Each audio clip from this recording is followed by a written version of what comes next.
How the Utah Jazz built an elite team. Let's get into this.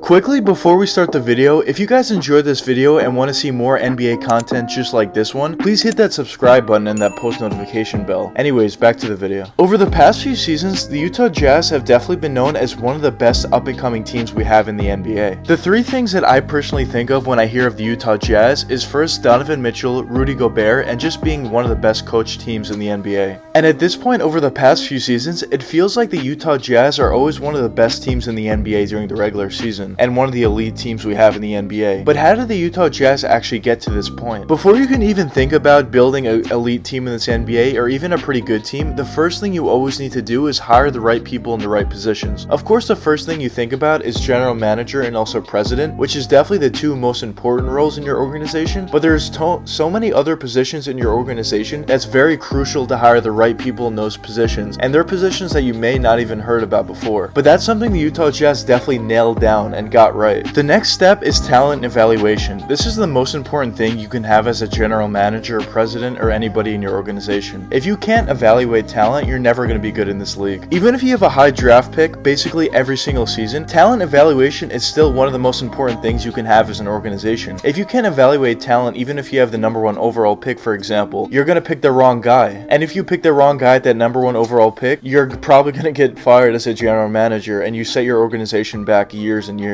When you look at some of the best teams in the NBA in terms of talent evaluation, you're looking at all the best teams over the years. You talk about the San Antonio Spurs, Miami Heat, Golden State Warriors. Also, I have to mention the Utah Jazz are definitely on this list. These teams aren't always drafting high. Most of these teams are drafting in the mid to low 20s, and it seems like almost every season these teams I should say, are finding the draft steals in the NBA every single year. So that's just a credit to what they're able to do in terms of their talent evaluation. And you don't necessarily need to be drafting that high to get the best player in the draft even sometimes. And when you look at the two best players on the Utah Jazz, Donovan Mitchell was actually drafted 13th overall, and Rudy Gobert was actually drafted 27th overall. So that just shows the talent evaluation of this team being able to draft all-star level players, superstar level players in terms of Donovan Mitchell, and they were able to draft him all the way down at the 13th overall pick. And besides their two main stars on their team, also you have to give those guys some help to actually be a successful team in this league, which the Utah Jazz have definitely done very effectively. When you talk about them bringing in guys like Joe Ingles, Jordan Clarkson, Mike Conley, also Bogdanovich, they brought in great rotational players to put alongside these two main stars, which really helped them out tremendously and made them the elite team that they are today. And the last piece of the puzzle to becoming an elite team in the NBA is hiring the right head coach. And when you talk about the Utah Jazz, they've definitely nailed that exactly right. A few years back, they were actually able to hire Quinn Snyder to that head coach position, and ever since Quinn Snyder was hired as head coach, the Utah Jazz were known basically every single season as a team that was very well head coached. They were very efficient and effective on the offensive end in terms of running their sets and running plays, but also on the defensive end, they always knew where they were supposed to be, and they were always one of the top defensive teams in the NBA as well. Overall, Quinn Snyder was just a great